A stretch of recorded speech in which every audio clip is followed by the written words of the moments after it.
Hello दोस्तों, नमस्कार। आपका अपने यूट्यूब चैनल कॉम्प्लेक्स क्लासेस में आप सभी लोगों का स्वागत है। तो आज के वीडियो में हम लोग जो है यूपी डीएलएड सेकंड सेमेस्टर ये जो 2020 में जो है 2 पेपर हुआ है, 2 बार हुआ है, ठीक है? तो इसमें जो है जो फर्स्ट बार हुआ है उसको जो है हम लोग देखेंगे, जो कि सब्जेक्ट है आपका ये मैथ है। और पेपर नंबर की बात करें तो ये पेपर नंबर जो है 4 है और इसमें जो है हम लोग संपूर्ण पेपर को जो है हल करने वाले हैं। यानी बहुविकल्पीय प्रश्न देखेंगे और उसके बाद में अतलग उत्तरीय प्रश्न और लघु उत्तरीय प्रश्न जो है देखेंगे। और इसका जो है पीडीएफ प्राप्त करना चाहते हैं तो आप लोग जो है टेलीग्राम चैनल ज्वाइन कर सकते हैं, लिंक जो है डिस्क्रिप्शन बॉक्स में दिया हुआ है।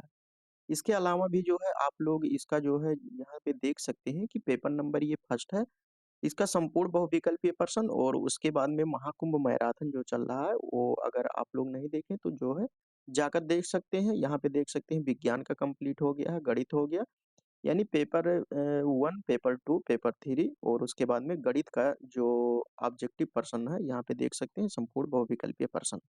इसका जो है ये कंप्लीट हो गया है, आप लोग नहीं देखें। और उसके बाद में पेपर फर्स्ट का जो है ये प्रैक्टिस सेट जो है बिल्कुल कंप्लीट हो गया है, तो नहीं देखें तो आप लोग जो है जाकर देख सकते हैं।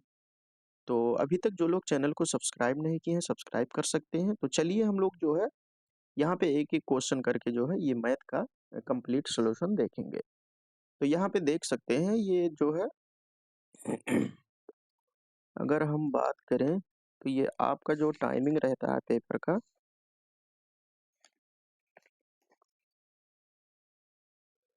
ये आपका जो है पूर्णांक जो होता है, ये पूर्णांक जो है 25 नंबर का पेपर होता है और उसके बाद में टाइम आपको 1 घंटे मिलता है। अगर हम यहाँ पे बात करें ये पेपर पेपर नंबर जो है ये आपका ये चतुर्थ पेपर है, ये जो है चतुर्थ प्रश्न पत्र है गणित, ठीक है? इसमें जो अतलग उत्तरीय प्रश्न होता है 5 क्वेश्चन जो है बहुविकल्पीय प्रश्न आता है और उसके बाद में यहाँ पे देख सकते हैं 25 शब्दों में जो अतलग उत्तरीय प्रश्न होता है उसको लिखना होता है। और जो लघु उत्तरीय प्रश्न होता है यानी लॉन्ग आंसर टाइप क्वेश्चन उसको जो है 75 शब्दों में लिखना होता है, ठीक है? तो यहाँ पे सबसे पहले हम देखते हैं जो बहुविकल्पीय वस्तुनिष्ठ प्रश्न दिया है उसको हम देखते हैं। यहाँ पे दिया है फर्स्ट क्वेश्चन में दिया है कि एक त्रिभुज की भुजाएं जो है, 1 मिनट, एक त्रिभुज की भुजाएं जो है 3 सेंटीमीटर, 5 सेंटीमीटर, 8 सेंटीमीटर है तो त्रिभुज होगा। इसमें जो है समकोण त्रिभुज होगा, अधिक कोण होगा, विषमबाहु त्रिभुज होगा या त्रिभुज संभव नहीं होगा। तो त्रिभुज संभव होने के लिए क्या होना चाहिए कि दो भुजाओं का योग जो है तीसरी भुजा से जो है बड़ी होनी चाहिए, ठीक है? अब हम यहाँ पे देखते हैं कि समकोण त्रिभुज क्या होता है और अधिक कोण क्या होता है और न्यून कोण क्या होता है। तो यहाँ पे देख सकते हैं समकोण त्रिभुज वो होता है जैसे अगर इस प्रकार से हो गया, अगर ये हो गया, बी हो गया, सी हो गया, ये कर्ण हो गया, ठीक है? ये लंब हो गया, ये आधार हो गया। तो इसमें क्या होता है कि आधार और लंब का स्क्वायर योग करके जो है ये तीसरी भुजा का स्क्वायर के अगर बराबर आता है तो इसको जो है हम लोग राइट एंगल ट्रायंगल कहते हैं, ठीक है? तो यहाँ पे है कि सी सबसे लंबी भुजा इसमें जो है दिया गया है, जैसा कि यहाँ पे ये कर्ण आपका हो जाएगा। उसके बाद में अधिक कोण का क्या कंडीशन होता है, इसमें ये होता है कि दो भुजाओं के वर्गों का योग जो है तीसरी भुजा से छोटी होती है, यानी ये कर्ण से जो है ये कर्ण से छोटी होता है, ठीक है? उसके बाद में 3 नंबर में दिया है कि न्यून कोण त्रिभुज क्या होता है, न्यून कोण त्रिभुज में यहाँ पे छोटी होती थी दो भुजाओं की वर्गों का योग, तो यहाँ पे जो है ये बड़ी होगा। तो इस प्रकार से जो है ये आप लोग याद कर सकते हैं, यहाँ से जो है देख सकते हैं किस प्रकार से पूछा गया है कि एक त्रिभुज की भुजाओं की संख्या दिया है, 3 दिया है, 5 दिया है और 8 दिया है। अब इसमें हम ये करते हैं कि a प्लस बी, ये सी जो है कर्ण मान सकते हैं, ये जो सबसे बड़ी भुजा है ये कर्ण हो गया। तो इसमें दो भुजाओं का योग तीसरी भुजा से बड़ी होनी चाहिए। तो कंडीशन ये है कि देख सकते हैं कि 3 त्रिक का 9 हो जाएगा, 5 3 8 हो जाएगा, जो कि ये बराबर आता है, ठीक है? तो ये जो है त्रिभुज जो कंडीशन होता है बनाने का वो जो है फॉलो नहीं करता है, तो त्रिभुज जो है संभव यहाँ पे नहीं होगा। उसके बाद में यहाँ पे सेकंड क्वेश्चन हम देखते हैं। सेकंड में दिया है कि निम्नलिखित संख्याओं में जो है प्राकृतिक संख्या नेचुरल संख्या जो है कौन सी है? इसमें 2 हो गया, अंडर रूट 2 हो गया या 3.5 हो गया या 0 हो गया, ठीक है? तो इसमें जो है कौन सा सही होगा? यहाँ प्राकृतिक संख्या की बात कर रहा है, तो ये जो है दशमलव संख्या हो जाएगा और ये 0 हो जाएगा, ये पूर्णांक हो जाएगा, ठीक है? ना तो धन पूर्णांक ना तो ऋण पूर्णांक होगा 0। तो यहाँ पे अगर हम बात करें प्राकृतिक संख्या क्या होता है नेचुरल नंबर? ये होता है 1, 2, 3, 4, डॉट डॉट करके होता है। अगर होल नंबर की बात करें तो होल नंबर में अगर हम जीरो समाहित कर लेते हैं प्राकृतिक संख्या के साथ, 0 हो गया, 2 हो गया, 3 हो गया, 4 हो गया, तो ये आपका जो है होल नंबर, ये प्राकृतिक संख्या हो जाएगा, प्राकृतिक संख्या। ठीक है, तो इस प्रकार से यहाँ पे आपका ये जो 2 है ये सही हो जाएगा। उसके बाद में इसके आगे हम देखते हैं, यहाँ पे दिया है कि निम्नलिखित में से कौन सी परिमेय संख्या नहीं है।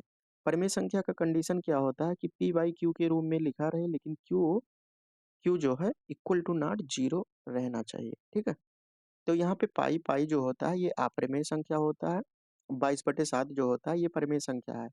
ठीक है, उसके बाद में यहाँ पे 0.69, इसको जो है 0.69 है, इसको हम जो है 69/100 लिख सकते हैं। ठीक है, इसीलिए यहाँ पे क्यू, ये क्यू का मान है, ये क्यू का मान है जो कि Q equal to not zero है। ठीक है, वो 100 है। ठीक, तो इसीलिए यहाँ पे ये परिमेय संख्या हो जाएगा। 5/14 है, 5/√16 है, तो ये 5 हो जाएगा। इसमें क्या होगा, प्लस माइनस जो है 4 चौक 16 हो जाएगा, तो ये भी जो है आपका परिमेय संख्या होगा। तो इस प्रकार से यहाँ पे पूछा गया है कि परिमेय संख्या नहीं है, तो जो है जो पाई होता है ये परिमेय संख्या नहीं होता है। उसके बाद में यहाँ पे दिया है 4 नंबर में दिया है कि इनमें से जो है सर्वसमिका कौन सा है। सर्वसमिका होने का जो कंडीशन होता है, कंडीशन जो होता है इसमें ये होता है कि LHS बराबर RHS होना चाहिए। ठीक है, तो इसमें कौन सा है, यहाँ पे देख सकते हैं कि इसमें जो है इक्वल का साइन ही नहीं है, तो ये गलत हो जाएगा। उसके बाद में इसमें ये 4x है और 2x प्लस 6 है, 6 जो है इसमें एक्स्ट्रा है, और यहाँ पे 4x है, 2x है, तो ये जो है LHS बराबर RHS नहीं होगा। उसके बाद में यहाँ पे है, अगर इसको हम ओपन कर देते हैं तो ये हो जाएगा 2x plus 2 equal to 2x plus 2, तो यहाँ पे देख सकते हैं ये राइट हैंड साइड हो गया, ये लेफ्ट हैंड साइड, ये इक्वल है ना, तो इसीलिए यहाँ पे जो है सर्वसमिका का ये कंडीशन हमने बताया कि LHS बराबर RHS आना चाहिए, तो यहाँ पे जो है आपका ये बात सही हो जाएगा। अब यहाँ पे दा को हम देखते हैं, ये हो गया x+4 और बराबर 6-3x, तो यहाँ पे देख सकते हैं कि LHS ये हो गया, ये RHS हो गया, जो कि जो है बराबर नहीं है, इसीलिए ये सर्वसमिका नहीं होगा। उसके बाद में यहाँ पे 5 नंबर देखते हैं, यहाँ पे दिया है कि 3 पे पावर x+2 बराबर 81। 81 को हम क्या लिख सकते हैं, ये 3 पे पावर x+2 हो गया। 81 को जो है 3 त्रिक 9, त्रिक 27, तिया 81, यानी ये 4 लिख सकते हैं। यहाँ पे देख सकते हैं कि आधार जो है ये बराबर है, ये जो जैसे यहाँ पे हो गया a पे पावर 5, तो ये जो होता है इसको हम आधार कहते हैं, ये आधार हो गया। ठीक है, और ये जो ऊपर रहता है इसको हम घात कहते हैं, तो इतना जानकारी होना चाहिए। तो जब आधार हमारा यहाँ पे ये देख सकते हैं कि ये आधार हो गया, ये आधार हो गया, ये इक्वल है, तो घातें जो है बराबर होती है आपस में, तो x+2 इक्वल टू 4 हो गया, और x बराबर 4, ये प्लस है इधर जाएगा माइनस हो जाएगा, तो ये आपका 2 आंसर हो जाएगा। x का मान, यहाँ पे x का मान जो है पूछा गया है, तो 2 आपका यहाँ पे राइट आंसर हो जाएगा। उसके बाद में इसके आगे हम देखते हैं, यहाँ पे 5 क्वेश्चन जो है आपका ऑब्जेक्टिव पर्सन जो है समाप्त होता है। उसके बाद में अतलग उत्तरीय प्रश्न हम लोग कर रहे हैं। यहाँ पे क्या दिया है कि x² - 7x + 6 इक्वल टू 0 को हल कीजिए, इसको जो है हमको हल करना है। तो x² हो गया माइनस 7 को हम क्या लिख सकते हैं, 6 + 1, ये ध्यान दीजिएगा यहाँ पे अगर प्लस है तो यहाँ भी प्लस होना चाहिए। ठीक है, इस प्रकार से इसको जोड़ने और गुणा करने पर आना चाहिए। 6 एकम 6 हो जाएगा, और 6 एक 7 हो जाएगा, 6 एक 7 हो जाएगा। ठीक है, उसके बाद में +6 इक्वल टू 0। अब यहाँ पे अगर हम कोष्टक जो है ब्रेक करते हैं तो ये आपका हो जाएगा 6x और plus minus minus x + 6 equal to 0। अब यहाँ पे हम x अगर कॉमन लेते हैं तो x हो गया -6, और माइनस यहाँ पे 1 कॉमन लेंगे तो x हो जाएगा, और उसके बाद में 6 माइनस माइनस प्लस हो जाएगा 0। अब यहाँ पे जब हम फैक्टर करते हैं तो यहाँ पे ये जो अंदर दिया हुआ है, ठीक है, घात के अंदर ये इक्वल होना चाहिए। ठीक है, तो यहाँ से चेक कर सकते हैं, अगर यहाँ तक पहुँचे हैं तो आप लोगों को पता चल जाएगा कि हम सही रास्ते पर चले हैं या गलत रास्ते पर। अगर यहाँ पे बराबर है तो ठीक है। ठीक है, तो यहाँ पे x-6 जो है हमारा कॉमन हो जाएगा, तो x-6 अगर कॉमन होगा तो x हो जाएगा, और इसमें से x-6 कॉमन होगा तो 1 हो जाएगा। ठीक है, ये आपका आंसर हो जाएगा, x-6 हो गया और उसके बाद में x-1, ये आपका ये आंसर हो जाएगा। उसके बाद में यहाँ पे 7 नंबर का हम देखते हैं। 7 नंबर में क्या पूछा गया है कि 5 पुस्तकों का मूल्य जो है 7 पुस्तकों के मूल्य से जो है 14 रुपए कम है। एक पुस्तक का जो है मूल्य बताना है। तो हम सबसे पहले मान लेते हैं कि पुस्तकों का मूल्य जो है 100 रुपया है। माना पुस्तकों का मूल्य बराबर 100 रुपये है। अब अकॉर्डिंग टू क्वेश्चन अगर हम देखें, प्रश्नानुसार जो प्रश्न के अनुसार कहता है कि यहाँ पे एक पुस्तक का मूल्य x है, तो 5 पुस्तकों का मूल्य कितना हो जाएगा, ये 5x हो जाएगा। और उसके बाद में क्या कह रहा है कि 7 पुस्तकों का मूल्य कितना होगा, ये 7x हो जाएगा। और उसके बाद में क्या बोल रहा है कि 14 रुपए कम है, तो इसमें अगर अंतर हम कर दे रहे हैं तो अंतर 14 के बराबर हो जाएगा। ठीक है। अब यहाँ पे जो है, यहाँ अंतर हमको निकालना है, इसीलिए जो है साइन जो होता है, साइन को हम नहीं लिखेंगे। तो 5 यहाँ मैक्सिमम जो है 7x है और 5x जो है कम है। तो 7 में से 5 गए आपका हो जाएगा 2x इक्वल टू 14। और यहाँ पे अगर हम काटेंगे तो x बराबर जो है 14/2 हो जाएगा, 2 सते 14। तो x का मान कितना होगा, यहाँ पे 7 आपका हो जाएगा। जो कि पुस्तकों का मूल्य, यहाँ पे एक पुस्तक का मूल्य, ये एक पुस्तक का मूल्य था। ठीक है, 100 रुपये। तो यहाँ पे x बराबर जो है 7 आया है, तो ये हो गया आपका एक पुस्तक का मूल्य। एक पुस्तक का मूल्य हो गया। ठीक है। अब हम देखते हैं 8 नंबर। 8 नंबर में क्या दिया है कि a+1/a इक्वल टू 3 और a² + 1/a² का मान ज्ञात करना है। तो हम सबसे पहले क्या करते हैं कि a+1/a इक्वल टू 3, इसको हम जो है स्क्वायर करते हैं, स्क्वायरिंग बोथ साइड। ठीक है। तो यहाँ पे हमें क्या प्राप्त होगा, अगर हम स्क्वायर करते हैं तो a+1/a का स्क्वायर हो जाएगा और उसके बाद में 3 का स्क्वायर। अब हम यहाँ पे a+b ऑफ होल स्क्वायर का जो है यहाँ पे सूत्र लिखते हैं, तो ये स्क्वायर हो जाएगा और +1/, ये स्क्वायर और +2a और b। इसको a मान सकते हैं और इसको b मान सकते हैं। ठीक है। अब यहाँ पे आपका हो जाएगा 3 3 का 9, ये से ये कैंसिल हो जाएगा। ठीक है। अब a² + 1/a² और यहाँ पे 2 है तो इधर जाएगा, तो आपका हो जाएगा 9 - 2। यहाँ पे प्लस है तो इधर जाएगा, ये माइनस हो जाएगा। तो 9 - 2 इक्वल टू जो है यहाँ पे 7 हो जाएगा। ठीक है। तो यहाँ पे हमें जो है इतना का मान पूछा गया है, तो यहाँ पे देख सकते हैं कि a² + 1/a² इक्वल टू 7, ये 7 जो है आपका आंसर हो जाएगा। अब इसके बाद में हम 9 नंबर की बात करते हैं। 9 नंबर में क्या दिया हुआ है कि एक बगीचे में जो है 2025 पौधे लगे हैं, प्रत्येक पंक्ति में उतने ही पौधे लगे हैं जितनी बगीचे में जो है कुल पत्तियां हैं। मान लो कि बगीचे में जो है 2025 पौधे लगे हैं, एक पंक्ति में उतने ही पौधे हैं, मान लो कि ये आपका ये पंक्ति हो गया, 3 पंक्ति हो गया, पंक्ति हो गया। ठीक है। और जितनी बगीचे में कुल पंक्तियां हैं, मान लो कि यहाँ पे एक पंक्ति 3 पंक्ति हो गया, तो 3 जो है एक पंक्ति में जो है 3 पौधे लगेंगे। तो इसी प्रकार से जो है कुल कितने पौधे लगे हैं। तो इसके लिए जो है हमें क्या करना पड़ेगा कि इसका जो है ये 2025 का अगर वर्गमूल निकाल लें, का वर्गमूल, तो जो है हमको कितना प्राप्त होगा। तो वर्गमूल जो है 2025 का अगर हम निकालना चाहें तो 5 5 चौक 20 और 5 25, उसके बाद में 1 40 और 5 1 5, उसके बाद में 3 दूना 6, 3 सते 21, 3 सते 21, 7 1 7। तो 5 25, 25 तिया 75 हो जाएगा। उसके बाद में 3 और 7, तो 5 तिया 15 और 7 3 21, 1 22 और गुणे 7। इसका जो है हमें वर्गमूल निकालना था, ये गलत हो गया है। ठीक है, 1 मिनट। यहाँ पे अगर हम 2025 का जो है वर्गमूल निकालेंगे, का वर्गमूल निकालेंगे। ठीक है। तो इसका वर्गमूल अगर हम निकालेंगे तो यहाँ पे देख सकते हैं कि वर्गमूल अगर हम 5 से काटते हैं तो 5 चौक 20 और 5 25। उसके बाद में 5 40, 5 एक्के 5। उसके बाद में जो है 3 से हम काट दें, अगर 9 से काट दें तो 9 9 81 और 9 एक्के 9। वर्गमूल में के लिए हम क्या करते हैं, अगर कोई संख्या जो है 2 बार लिखी है, ये 9 हो गया, 2 बार लिखी है तो उसको हम 1 बार लिखते हैं, तो 5 का वर्ग और गुणे 9 का वर्ग।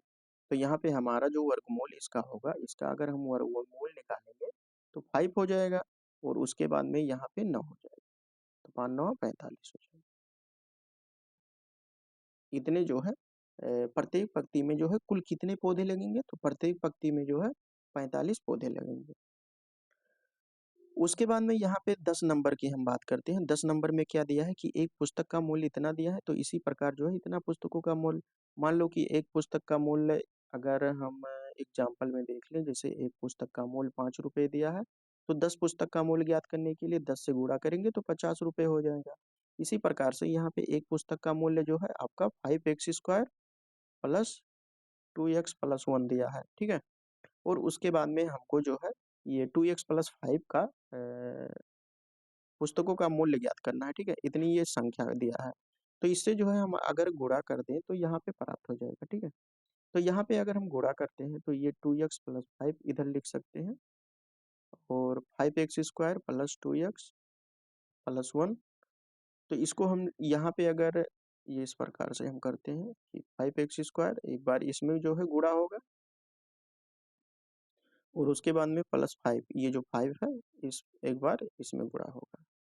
अब इसके बाद हम क्या करेंगे कि जो है कोष्टक को ब्रेक करेंगे, तो ये 5 दूना 10 हो जाएगा और x यहाँ पे पहले है और यहाँ पे 2 है, तो ये 3 हो जाएगा x⁻³ और उसके बाद में 2 दूना 4 हो जाएगा x² और प्लस 2x।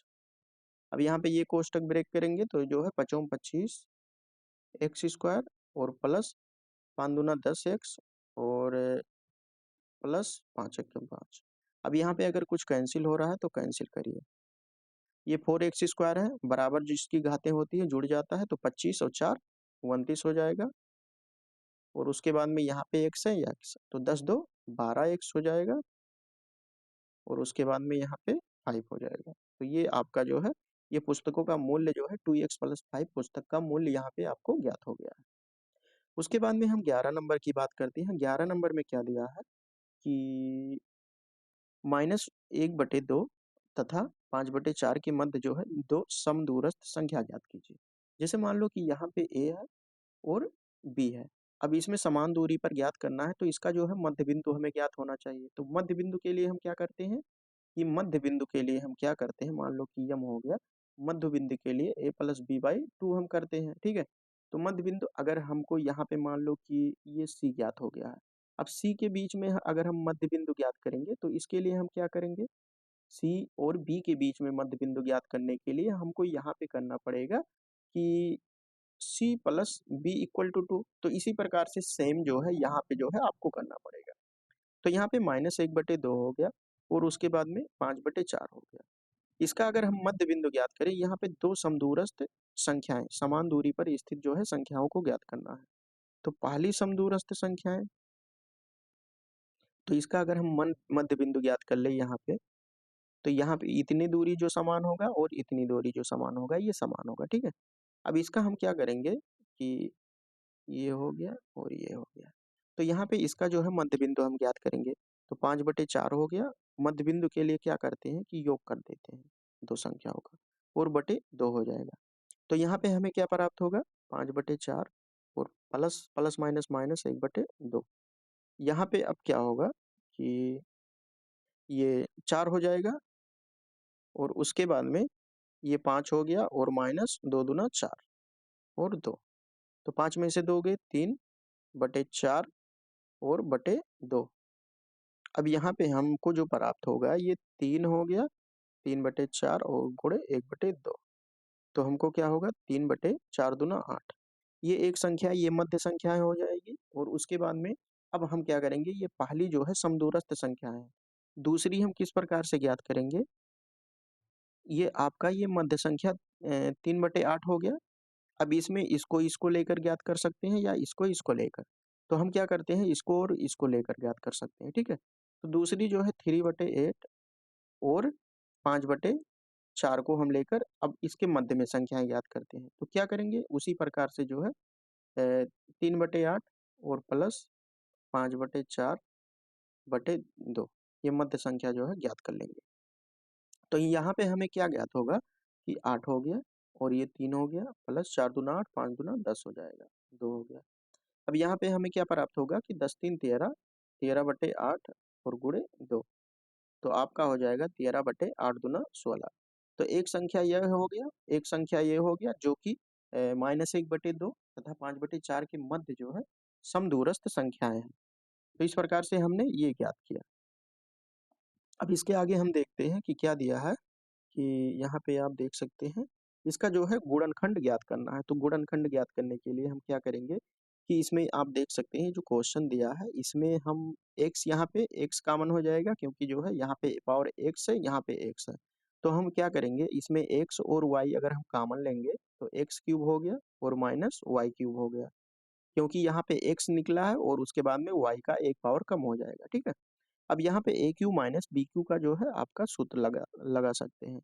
तो ए क्यू माइनस बी क्यू का जो सूत्र होता है ए माइनस बी, और उसके बाद में जो कोष्टक रहता है ये ए स्क्वायर मतलब एक्स स्क्वायर हो जाएगा और plus Y square plus A B. यहाँ पे देखिए किस प्रकार से होगा कि A Q minus B Q. ये राजन सीरीज जब हमने पढ़ाया था तो वहाँ पे बताया है कि राजन सीरीज में जितना भी सूत्र जो है अभी तक प्रयोग हुआ है उसको हम सबसे पहले बता दिए थे जब लघुत्तरीय प्रश्न जो है हम लोग करा रहे थे, ठीक है, राजन सीरीज का। तो उसमें जो है टोटल करके राजन सीरीज का जो है एनालिसिस करके कि कितने सूत्र का जो है प्रयोग हुआ है उसको हमने बताया था।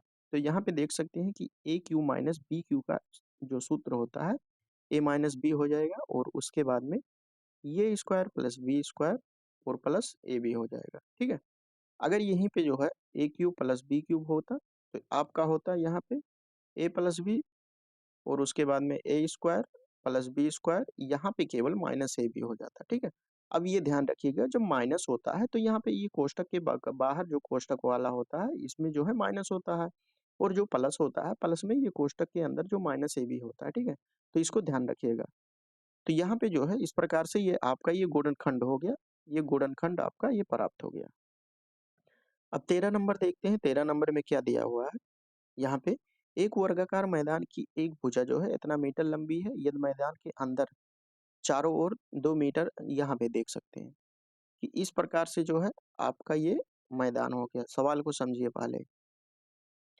वर्गाकार मैदान की एक भुजा 28 सेंटीमीटर है, ये आपका ये 28 सेंटीमीटर है। तो वर्गाकार है सबसे पहले, तो ये इसकी चारों भुजाएं जो है बराबर होगी। ये भी 28 हो गया, ये भी 28 हो गया, ये भी 28 हो गया। अब यहाँ पे क्वेश्चन को समझिए कि 28 मीटर लंबी है, ये तो मैदान के अंदर, यहाँ पे अंदर का रहा है, ठीक है। अंदर चारों ओर 2 मीटर चौड़ा रास्ता पैदल चलने वालों के लिए जो है छोड़ा गया है। अब इसके अंदर, क्योंकि क्वेश्चन कह रहा है कि इसके अंदर जो है हम 2 मीटर का चौड़ा रास्ता बनाते हैं। यहाँ पे आपका ये 2 मीटर हो गया, ये इतना इतना दूरी जो है ये 2 मीटर हो गया, ठीक है। इसी प्रकार से यहाँ पे बोला है कि चारों तरफ, तो ये भी 2 मीटर होगा, ये भी 2 मीटर होगा, जो ये गैप है सड़क का, ठीक है। इस प्रकार से ये आपका ये सड़क हो गया, ये आपका ये सड़क हो गया और ये वर्गाकार हो गया। अब हम अगर याद करें ये इतना और इतना लंबाई, तो सड़क की चौड़ाई जो है ये 2 मीटर है, ये इतना 2 मीटर हो गया और इतना 2 मीटर हो गया। तो 4 मीटर जो है 28 में से, अगर हम 28 में से 4 अगर घटा दें तो कितना आ जाएगा, ये 24 मीटर आ जाएगा, ठीक है। तो यहाँ से लेकर ये 24 मीटर हो गया, इसके अंदर का जो आपका लंबाई आएगा ये 24 मीटर हो गया, ये भी 24 मीटर हो गया लंबाई, और चौड़ाई भी 24 मीटर होगा। क्यों होगा, क्योंकि ये वर्गाकार है, ठीक है। ये वर्गाकार है, ये भी 24 हो गया। तो इतना जो समझ में आया होगा। अब कह रहा है कि तो शेष मैदान का जो है शेष मैदान का, इसका 1 मिनट रुकिए, यहाँ पे जो है कंप्लीट क्वेश्चन नहीं दिया है। यहाँ पे पूछा गया है कि शेष मैदान का क्षेत्रफल ज्ञात कीजिए। शेष मैदान का क्षेत्रफल जो है हमको ज्ञात करना है, ठीक है। तो शेष मैदान का मतलब ये जो आपका सड़क बना है पैदल चलने के लिए उसका जो है क्षेत्रफल हम घटा देंगे और उसके बाद में क्या होगा कि जो है क्षेत्रफल ज्ञात हो जाएगा। अब यहाँ पे देख सकते हैं कि अगर ए बी सी डी है, ठीक है, और इसके अंदर हो गया ई एफ जी एच हो गया। तो हम क्या करेंगे कि हमसे जो है शेष एरिया का क्षेत्रफल पूछा है, तो शेष एरिया के क्षेत्रफल के लिए हम क्या करेंगे कि शेष शेष मैदान शेष मैदान का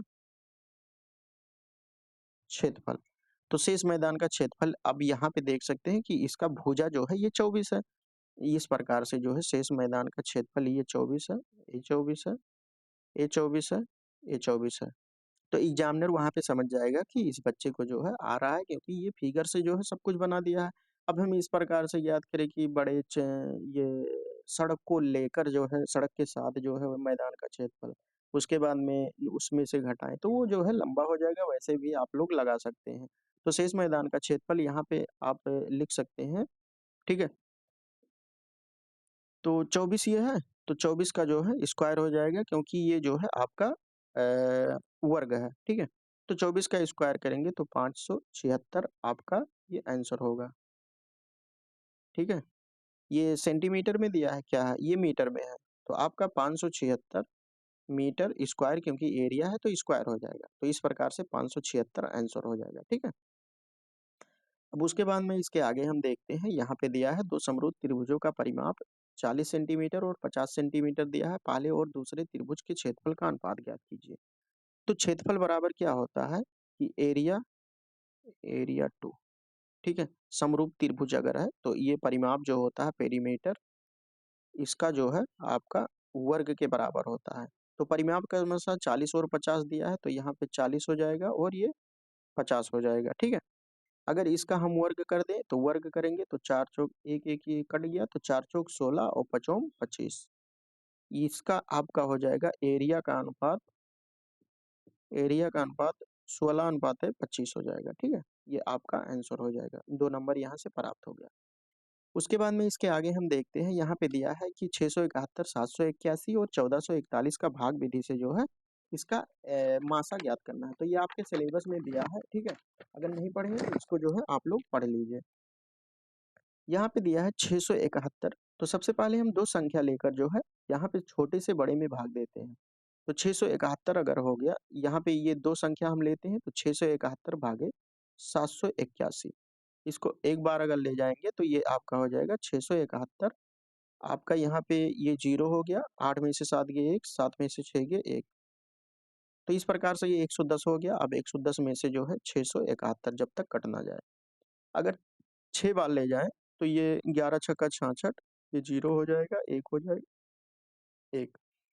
उसके बाद में 110 बार इसको 10 से भाग देते हैं तो यहाँ पे कितना होगा 11, 11 एक्यम 11 हो जाएगा और यहाँ 0 है तो 0 हो जाएगा, ठीक है। इस प्रकार से यहाँ पे 0 प्राप्त हुआ, तो आपका ये एक संख्या ये हो गया। और उसके बाद में हम क्या करते हैं कि ये जो यहाँ पे प्राप्त हुआ है इससे जो है हम जो दूसरी संख्या बची हुई है इसमें हम भाग देते हैं। अब यहाँ पे अगर हम भाग देंगे तो 11 एक्यम 11 हो जाएगा, यहाँ पे 3 होगा, 4 हो गया, 11 तिया 33, 1 हो गया और 1 हो गया, ठीक है। अब यहाँ पे अगर हम 11 एक्यम 11 हो जाएगा, ये कैंसिल हो जाएगा, तो 11 एक्यम 11 ये कैंसिल हो जाएगा, ठीक है। अब एचसीएफ जो है इसमें ये आपका एचसीएफ प्राप्त होगा। तो यहाँ पे एचसीएफ जो होगा, एचसीएफ आपका 11 आंसर हो जाएगा, ठीक है। उसके बाद में हम यहाँ पे देखते हैं अगला, ये माध्यिका ज्ञात करना है। माध्यिका मीन्स होता है मध्य बिंदु। तो सबसे पहले आरोही क्रम में लिखते हैं,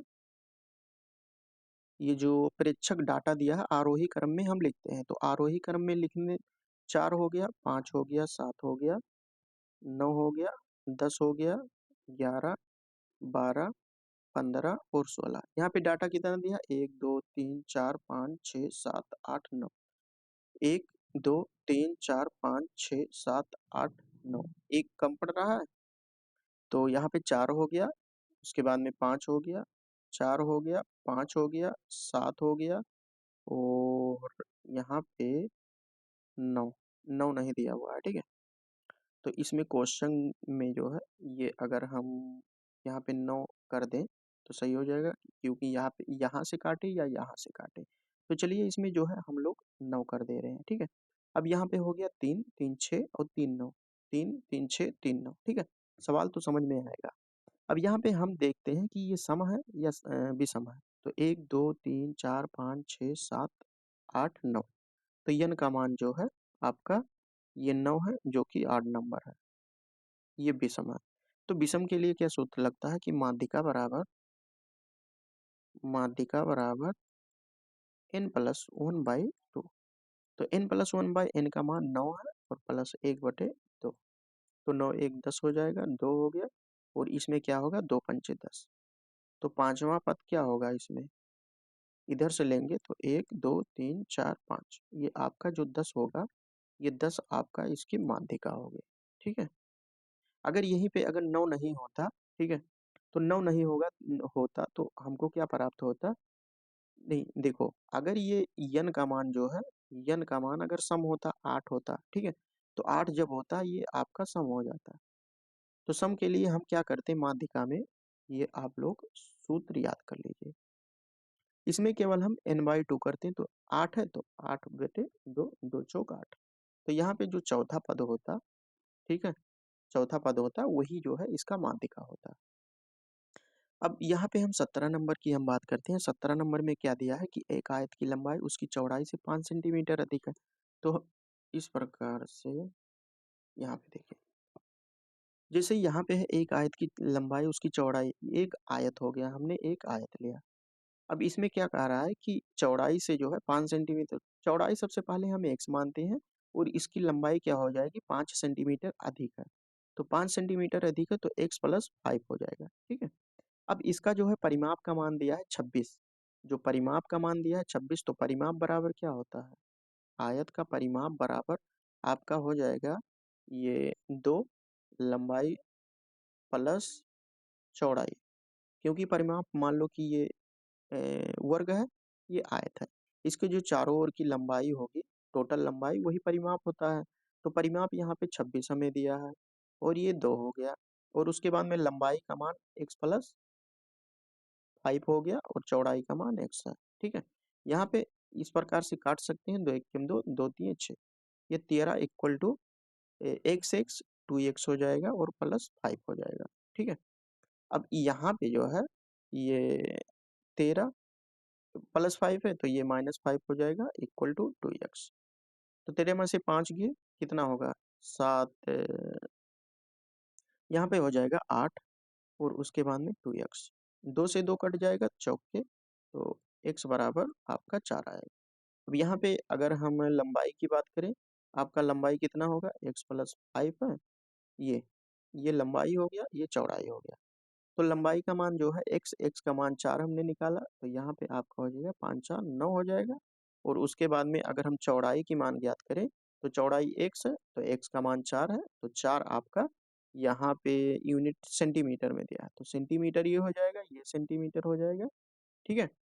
तो इस प्रकार से हमने जो है परिमाप दिया हुआ था, और उसके द्वारा हमने आयत की लंबाई को ज्ञात किया। अब इसके आगे क्या दिया हुआ है कि 5 का वर्ग अंतराल लेकर जो है बारंबारता सारणी हमको बनाना है, ठीक है। यहाँ से जो है हमेशा एक क्वेश्चन जो आपके पेपर में लास्ट क्वेश्चन रहता है, ये हमेशा जो है आपके एग्जाम में आता है। तो हम इसको जो है अगर हम 5 का वर्ग अंतराल लेते हैं, तो सबसे पहले हम क्या करते हैं, ये जो डाटा दिया है ये आरोही क्रम में है या नहीं। तो आरोही क्रम में इसको हम करते हैं, तो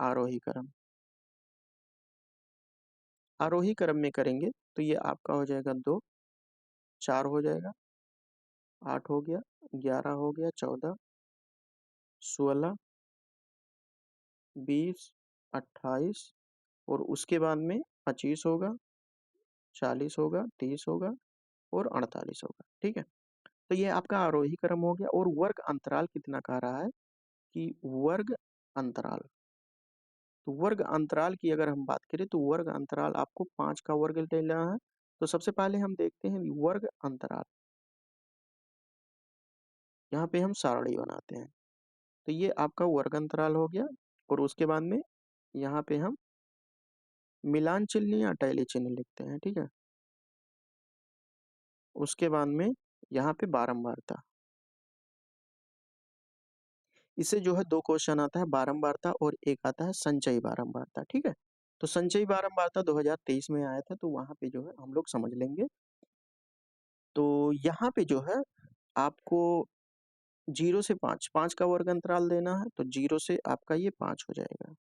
उसके बाद में 5 से 10, 10 से 15, 15 से 20, 20 से 25, 25 से 30, 30 से 35 और 35 से 40 और 40 से 45, कितना 48 तक है, तो ये आपका हो जाएगा 45 से 50, ठीक है।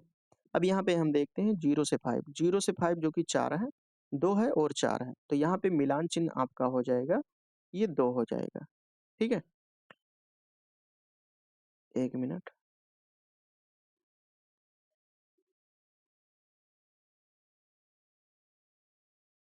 इसको जो है आप लोग स्केल ले लीजिएगा,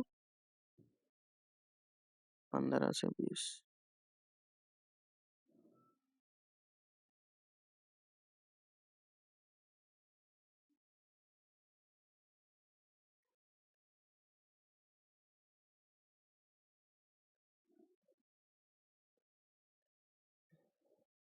तो यहाँ पे जो है इस प्रकार से हमने ये खींचा। अब यहाँ पे देख सकते हैं कि 0 से 5 अब 2 हो गया, 2 4 आता है। उसके बाद में 5 और 10 के अंतराल में क्या आता है कि ये 10 से कम होना चाहिए, मतलब 5। यहाँ पे वर्ग अंतराल का मतलब हो गया, जैसे 5 10 लिखा है तो 5 हो गया, और उसके बाद में यहाँ पे 9.99, ठीक है, 10 होना नहीं चाहिए, इसके बीच की संख्या हमको काउंट करना है। तो यहाँ पे अभी एक आएगा, अभी हम देख लेंगे। 0 से 5 में 2 4 आ गया, और उसके बाद 5 से 10, तो 4 के 5 बाद आएगा, उसके बाद में 5 से 10, यहाँ पे 11 है, तो आपका 1 हो जाएगा, ठीक है। तो ये 1 हो गया। और उसके बाद में 10 से 15, तो 10 से 15, यहाँ पे 11 और 14 है, यहाँ पे आप देख सकते हैं 10 और 15, तो 11 और 14 है, तो 11 14 की हम बात करें तो ये आपका 2 हो जाएगा मिलान चिन्ह में। उसके बाद में 15 से 20, यहाँ पे 15 से 20 जैसे आ गया 15, 15 तो है नहीं, 14 के बाद 15, 16 है, 20 है, तो 20 को हम काउंट नहीं करेंगे, क्योंकि 20 जो है ये मैक्सिमम लिमिट है, ठीक है।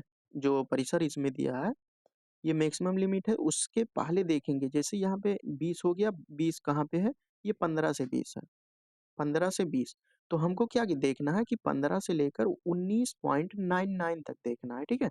20 हमको काउंट नहीं करना है, इसके बीच में जो है कितनी संख्याएं हैं।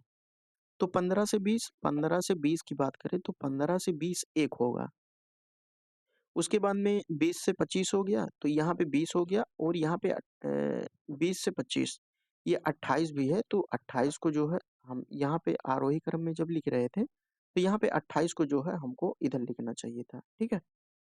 तो यहाँ पे जो है 15 से 20 अगर देखेंगे तो 15 से 20 1 होगा, और 20 से 25 में भी 1 आपको प्राप्त होगा, ठीक है। उसके बाद में 25 से 30, 25 से 30 के बीच में देखेंगे तो 1 होगा, और उसके बाद में 35 से 40, 30 से 35, 30 से 35 में भी 1, और उसके बाद में 35 से 40 में भी कोई संख्या नहीं है, क्योंकि 35 और 40 के बीच 40 से पहले होना चाहिए, ठीक है, जो कि है नहीं।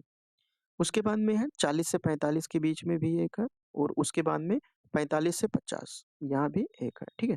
तो अब यहाँ पे हम बारंबारता लिखते हैं, ये जो इंडिकेट कर रहा है कि दो दो मतलब होता है कि 2 बार आया है, 2 संख्या आई है। उसके बाद में 1 हो गया, तो 1 हो गया, ये 2 हो गया, 1 हो गया, 1 1 1, ये 0 हो जाएगा, 1 हो जाएगा, 1 हो गया, तो ये टोटल आपका 11 हो जाएगा, ठीक है।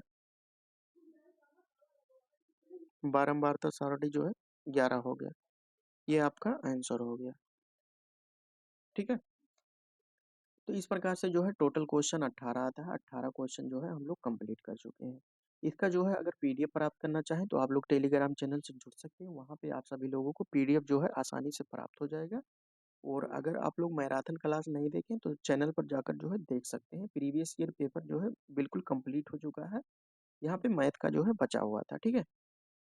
तो पीडीएफ जो है आप सभी लोगों को सेंड कर दिया जाएगा, और सोशल मीडिया से जुड़ना चाहते हैं तो आप लोग जुड़ सकते हैं। वीडियो किस प्रकार से लगा लाइक कर सकते हैं, दोस्तों के पास शेयर कर सकते हैं, और अभी तक जो लोग चैनल को सब्सक्राइब नहीं किए हैं सब्सक्राइब कर सकते हैं, ठीक है। तो चलिए इसके बाद जो है हम लोग ये 2020 का जो दूसरी बार पेपर हुआ था उसको जो है हम लोग कल की वीडियो में करेंगे। तब तक के लिए जय हिंद, जय भारत।